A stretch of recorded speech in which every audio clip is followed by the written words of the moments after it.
I think it's a wonder of modern technology that I can join you there in Australia from a house here in a suburb of Kansas City. So it's a great pleasure for me. But um, my topic for today is Cicero's The Stoic Paradoxes, and I thought I'd say a few words about it since I know everyone is an enthusiast of Stoic philosophy, and I thought what I would like to do is just give you a brief introduction to the work and maybe explain why it's worth your consideration or worth adding to your list of your Stoic reading list at some point.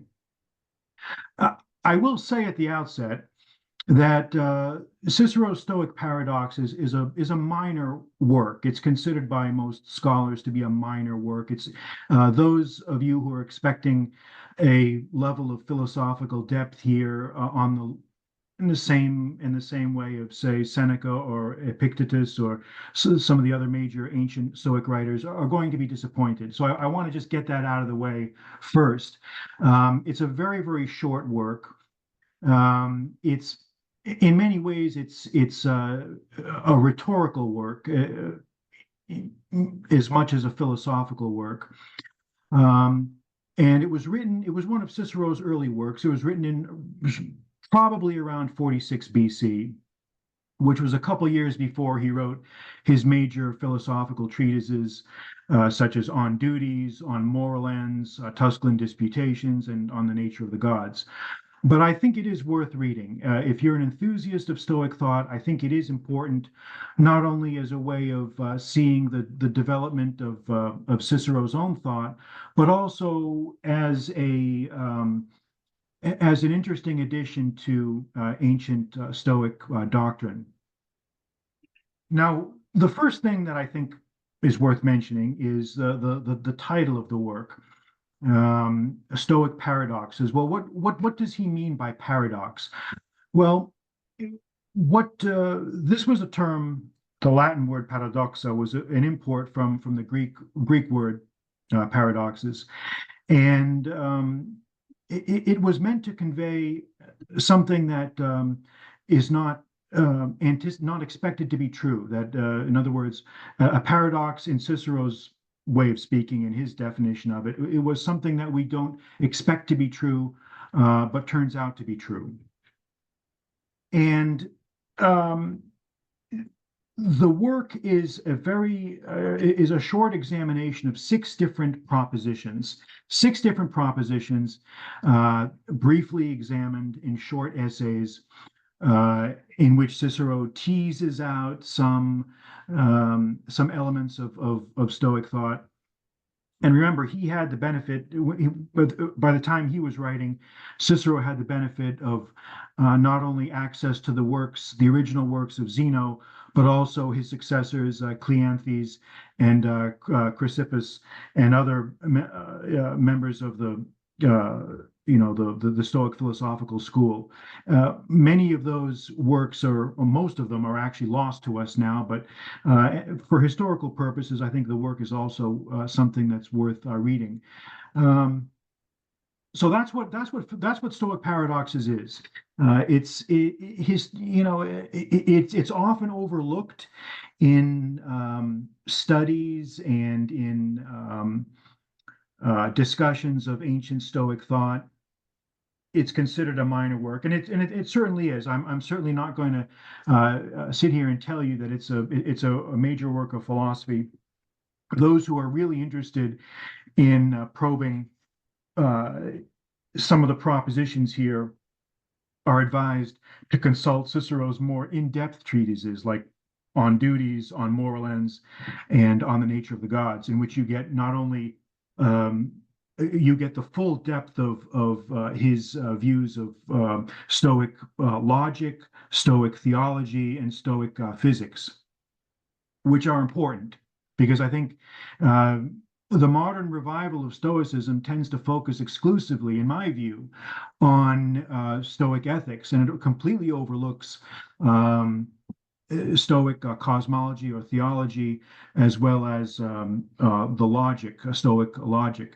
These topics don't seem to be of much interest to modern readers, but I think if we want to be well-rounded students of Stoicism, I think it's important for us to really take a look at some of these things when we have the opportunity to do so.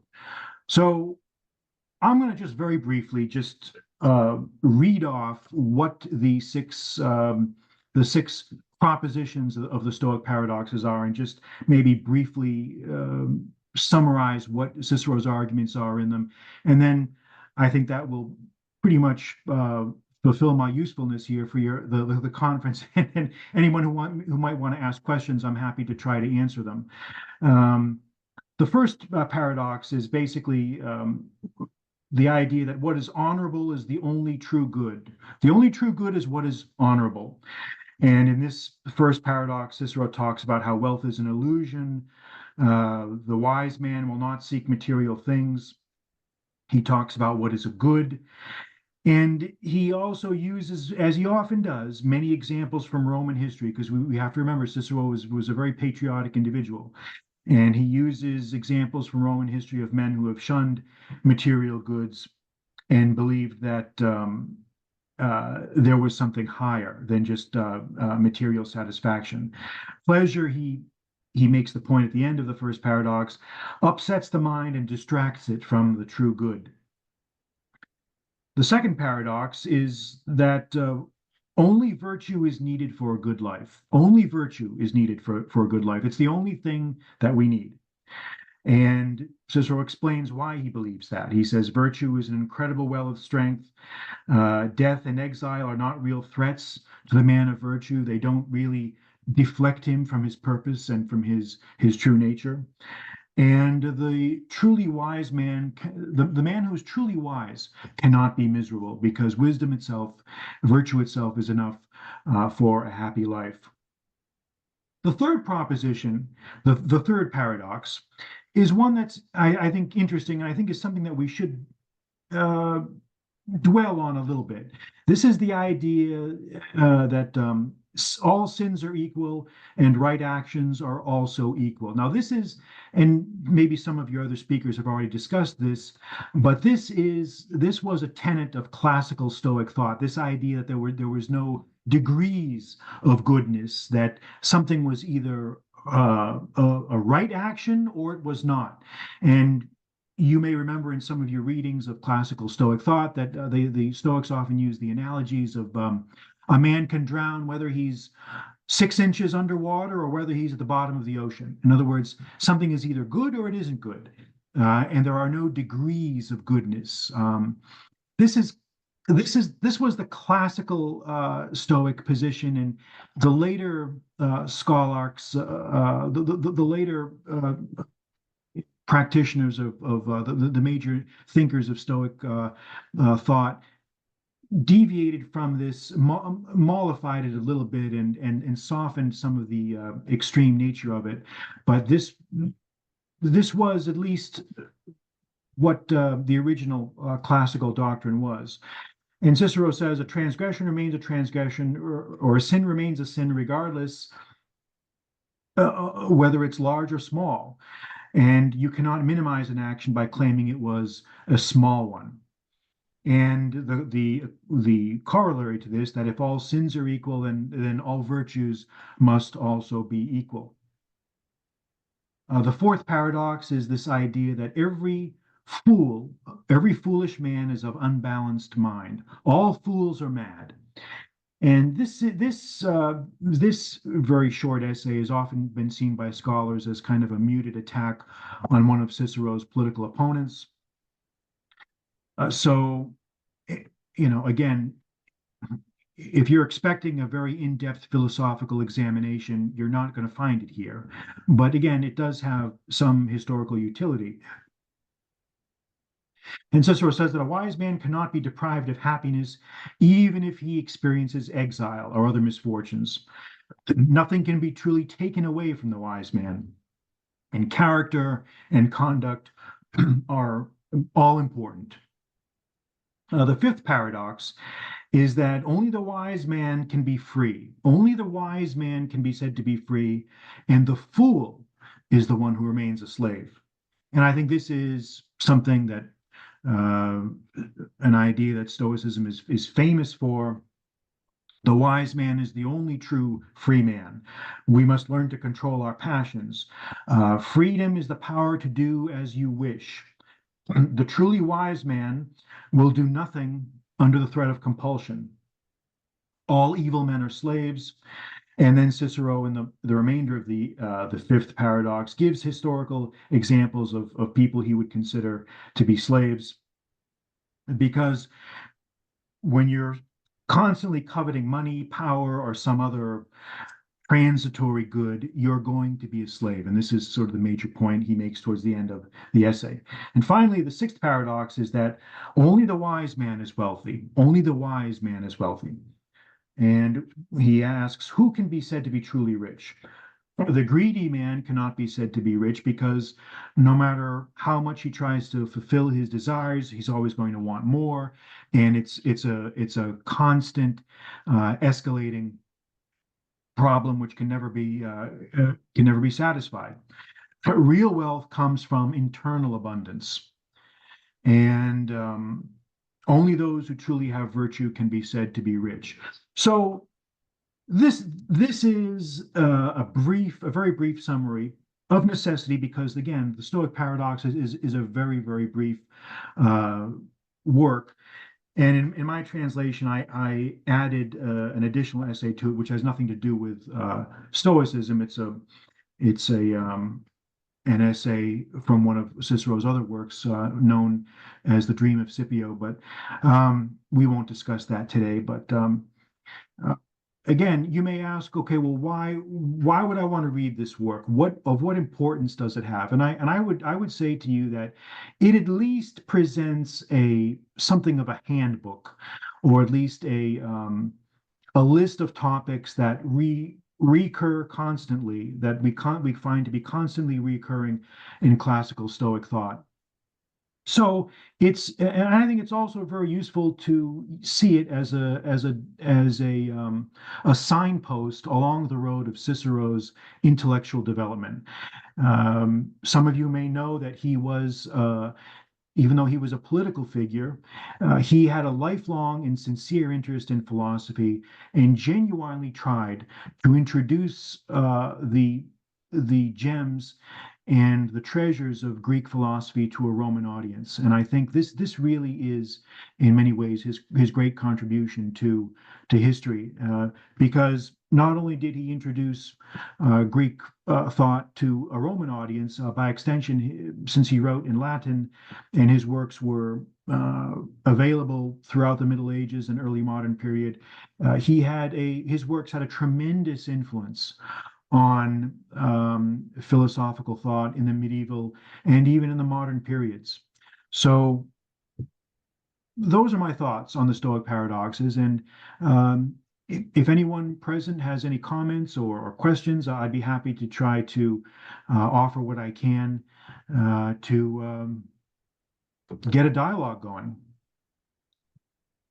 Okay, well, thank you, George. I suppose I might kick things off a bit.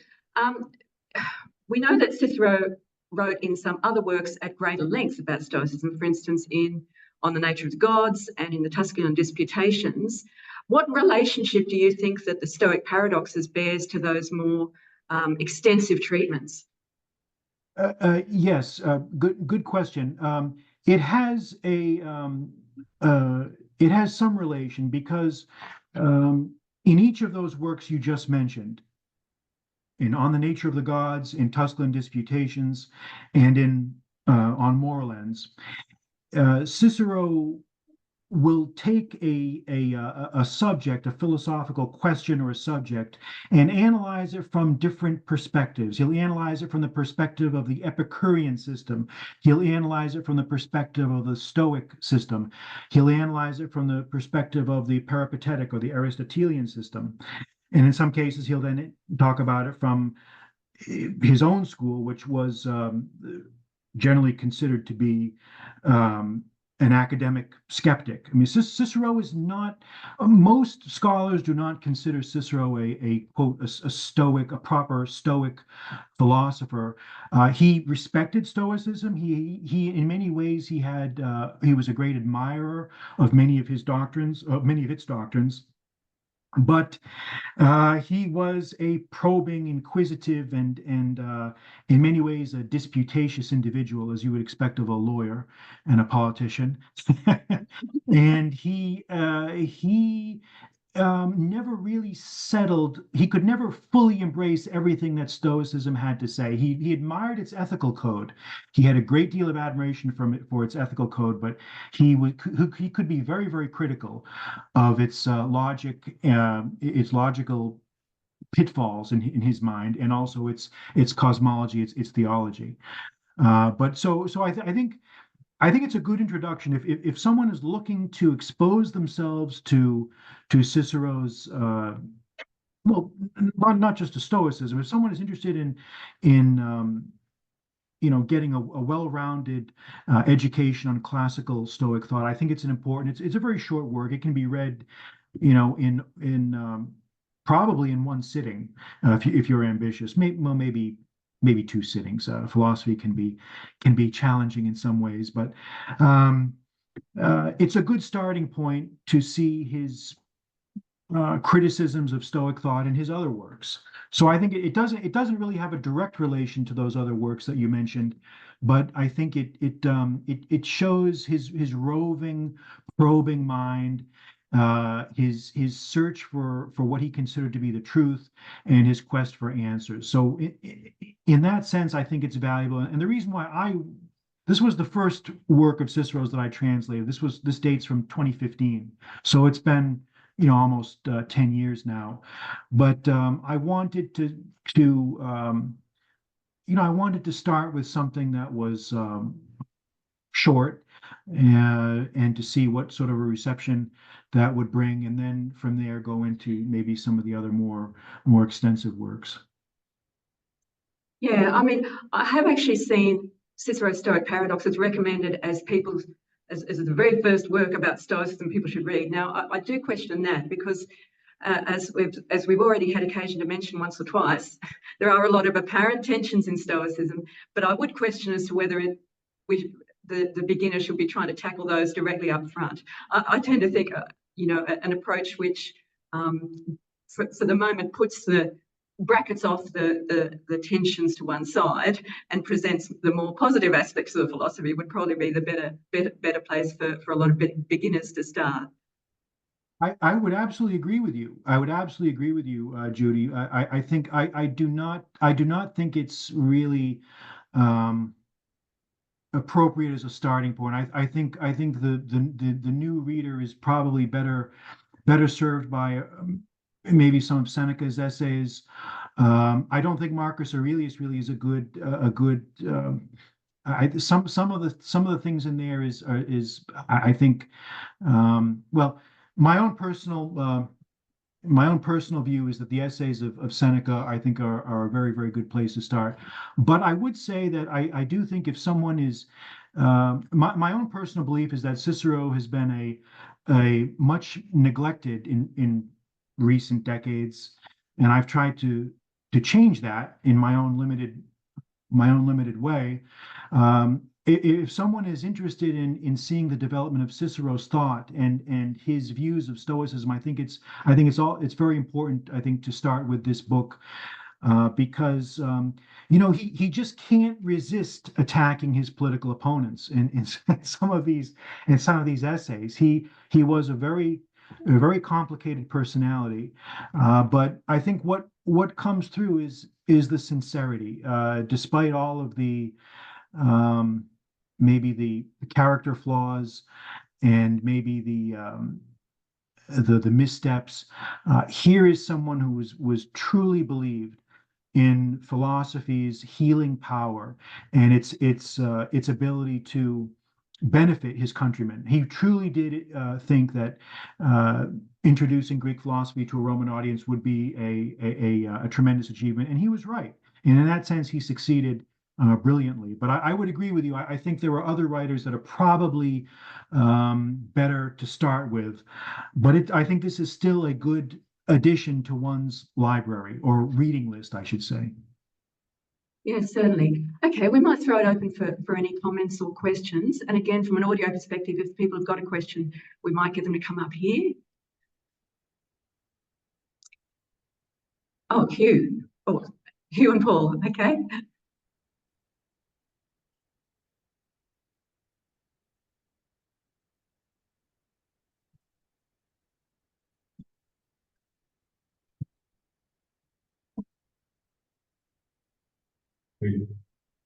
Um, Thanks, George. Good to hear from you again on this topic. Sorry, I'm just joking. I was wondering if you could share a little bit about your experience with philosophy in your life. You obviously put a lot of time and energy into the absorption and translation of sort of the depth of Cicero's work.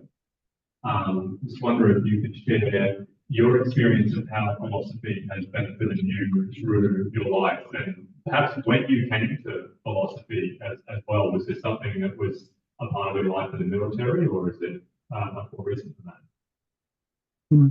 Yes, sir. Let me make sure I understand the question, because there's the audio quality is in our trans-Pacific experience is kind of mute. Your question is, how has philosophy helped me personally in my life, and what led me to make these explorations? Is that the question? Yeah, that's correct. Okay. Good question. You know, I think there is such a thing, sir. And what's your first name, sir? That's Hugh. Hugh.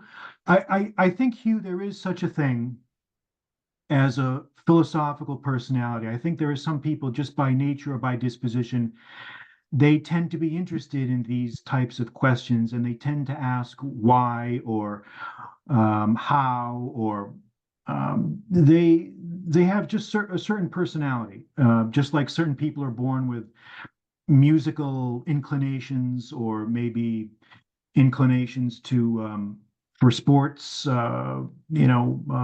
basketball or football or what have you. So I've always been interested in these things, and in terms of how it's helped me, that's a very good question. I think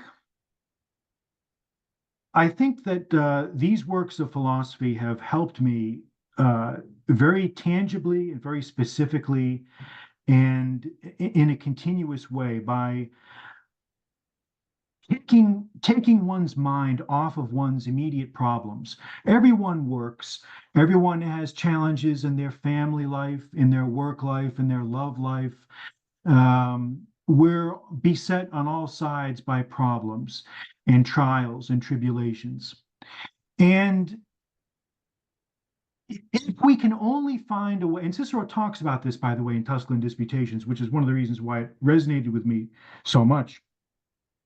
If we can find a way to alleviate these stresses, these anxieties, these perturbations of the soul, as he calls them, by taking our mind off our problems and focusing it on other problems of theology, problems of logic, that in itself is a relief.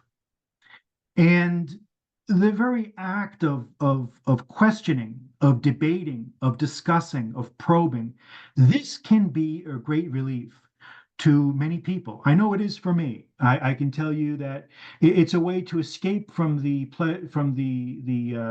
difficulties of the moment into a world of intellectual constructs and thought.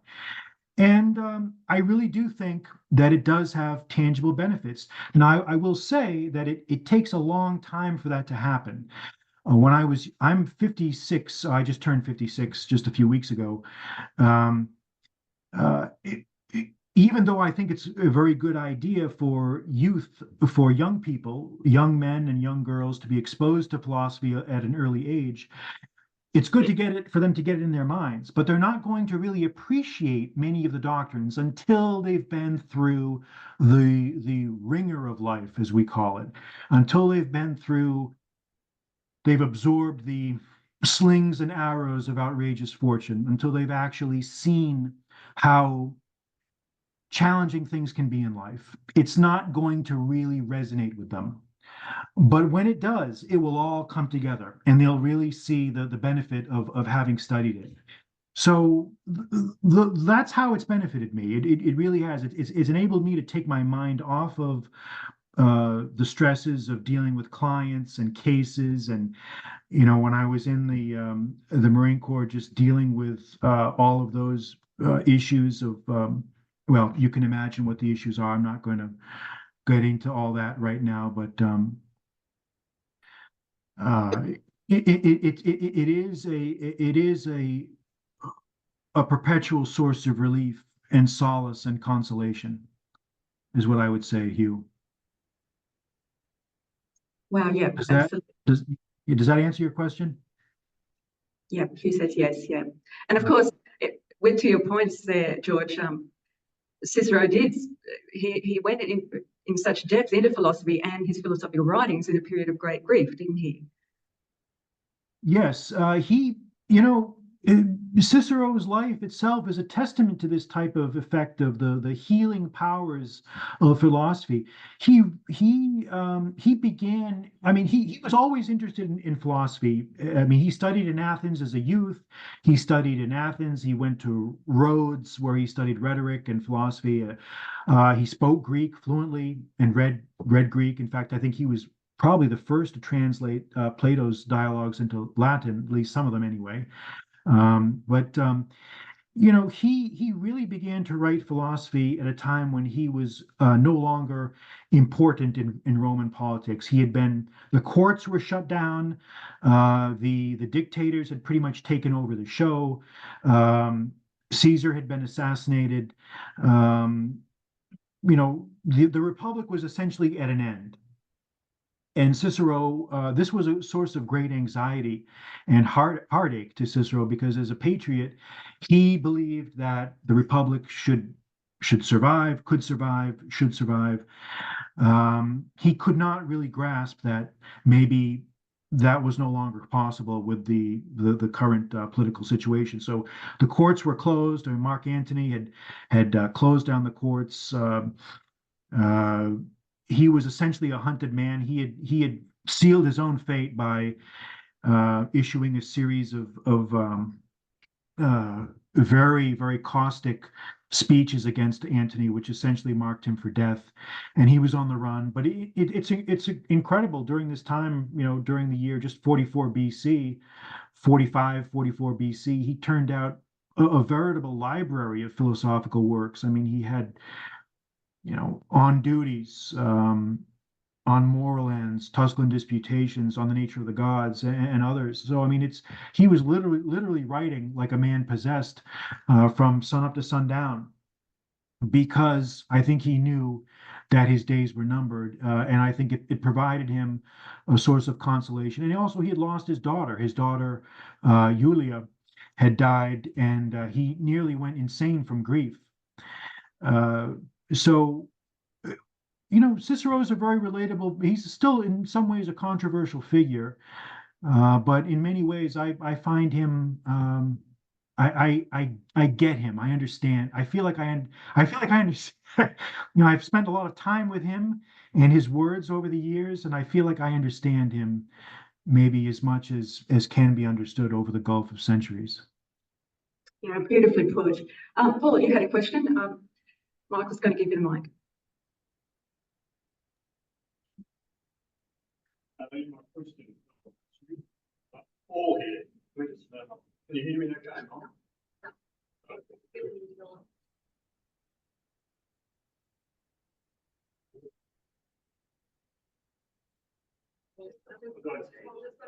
Go to the lecture, yeah. Quintus, can you hear me?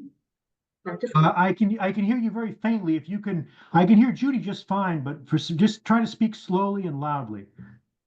Okay, Quintus, can you hear me now? Yes, that's much better. Thank you. Yeah, apologise for my accent. It's Paul here. Oh no, it's just fine. It's a joy to the ear. My I hope mine is equally agreeable. I'm very musical. Yeah, my Thank you. question overlaps a little bit with Hugh's. In your work as a bankruptcy lawyer, you must be observing people under a certain degree of stress. And I was wondering whether you have any reflections on Stoicism or philosophy in general as a result of that sort of work. If you can't add anything to your previous comments, my other question would be, are there any other hidden authors that you're able to drag from the darkness and into the light? Yes, very good question. Yes, you know it's true. The areas of law that I practice in are ones where bad things are happening. People, either companies or individuals, are having to file bankruptcy, either liquidations or reorganizations, or people are getting accused of crimes and need defense. Um, it's funny. I've been doing this. I've been practicing now for 25 years. So I feel like I know a little bit about what I'm doing. I think. I hope. Um, I've never taken home stress. I mean, we all feel stress. There are certain cases where you know that you're under the gun, so to speak, and you're worried about the outcome, and you want to do a good job, and you've got missiles flying, you've got javelins flying at you, spears and javelins flying at you from all directions, from judges, from opposing counsel, from clients, whatever. And maybe what's enabled me to do this job for so long is I've found that and this is something I noticed when I was in the service. I'm able to sort of disconnect when there's chaos around me and danger. I'm able to somehow just this wave of calm just comes over me. I don't know what it is. I maybe it's a personality thing. I never got stage fright. I never got nervous in doing jury trials.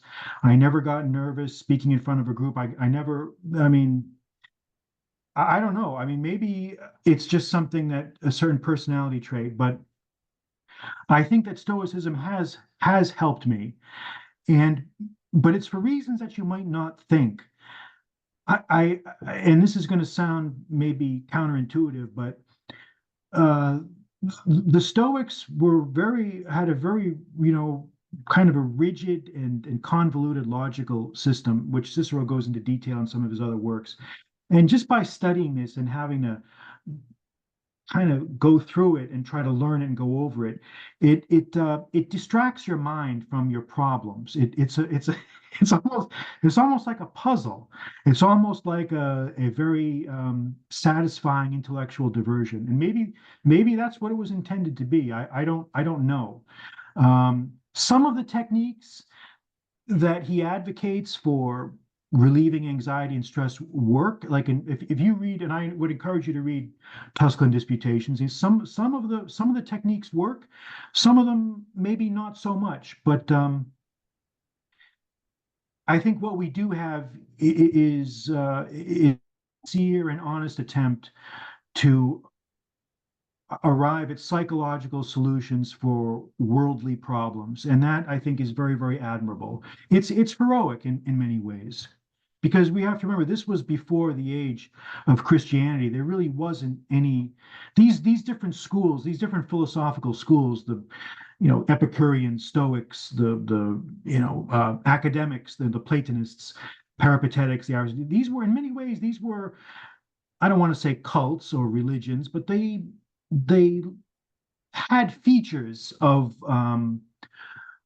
maybe maybe I don't want I religion is maybe going too far. Maybe I think they had features of guilds and shared values, and I think that in the pre-Christian era, this was a sincere and heroic attempt to find solutions to humankind's problems.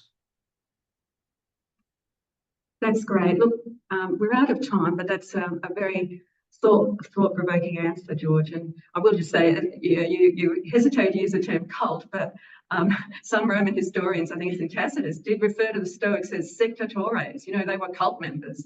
And so that was a hostile reading that was always current in certain quarters. Exactly. And so yeah, maybe I sometimes I tried to shy away from that word, Judith, because I know that it does carry a little bit of baggage, but I think you're right. And I think especially if we look at the Pythagoreans, which Cicero spends a lot of time talking about in Tusculan Disputations, that certainly was a cult. I think anyone that looks subjectively at the Pythagorean school, and they had tremendous influence in southern Italy, in Magna Graecia, Great Greece. It was in many ways a religious cult. Not necessarily bad, maybe, but it had features of a kind of a doctrinaire thinking. So I think that the lesson here is we always have to try to, and I know we have to move on to the next speaker, but I think Cicero's credentials as an academic skeptic, I think, are important because he said something I think is very important in this age of maybe quantum indeterminacy. We can never really know for certain what doctrines are true and which doctrines are false. All we can really do is arrive at what we think is most likely probable. And I think, to me anyway, that's a very, I think, attractive and logical and scientific approach to the problems that face the human race. Okay, well, thank you so much, George. It's been an absolute pleasure to have you with us. Please join me in thanking George. Thank you for having me, everyone. It was a pleasure. Thank you very much. Okay, so our next session, we've done a lot of listening, but our next session